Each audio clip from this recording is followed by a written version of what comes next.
मात्र अवधूत वाघ, या बाबतीत मुद्दा असा आहे की जर आपण त्या महिलेच्या त्या भाषेला आपण चूक म्हणत असू तर आम्ही तिला अर्बन नक्षल का म्हणू नये असं म्हणताय. अर्बन नक्षलची डेफिनेशन केली आहे का हो तुमच्या सरकारने?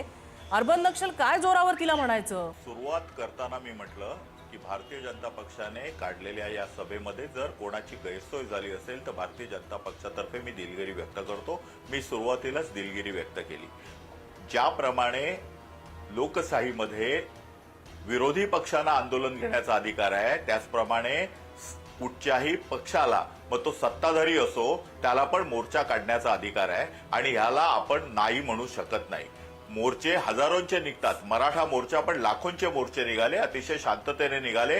हा मोर्चा पण अतिशय शांततेत होता. आता या 25,000 महिला या स्वतः आक्रोश करत होत्या, त्याच्याकडे का आपण दुर्लक्ष करतो आणि एकाच महिलेचा आक्रोश का दाखवतो? हे दाखवताना आपल्या मनामध्ये असं तर नाही ना की या 25,000 महिलांचा जो आक्रोश आहे तो कुठेतरी पुसून टाकायचा आणि त्याच्या विरुद्ध सरकारच्या विरोधात असलेली एक भूमिका सातत्याने मीडियासमोर आणून या 25,000 महिलांचा आक्रोश कुठेतरी पुसून टाकायचा, अशी तर भूमिका नाही ना.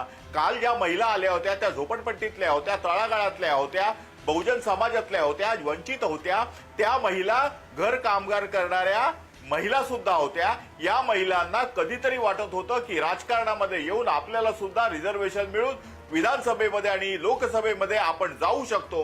अशा करणाऱ्या महिला ज्यावेळी आक्रोश करण्यासाठी समोर आल्या, त्या आक्रोश करणाऱ्या मोर्चाला कुठेतरी गालबोट लावण्याचं काम मुद्दामून या महिलेच्या मार्फत तर करण्यात आलं नाही ना, अशी शंका जर कोणी उपस्थित केली तर त्यात चूक काय होईल?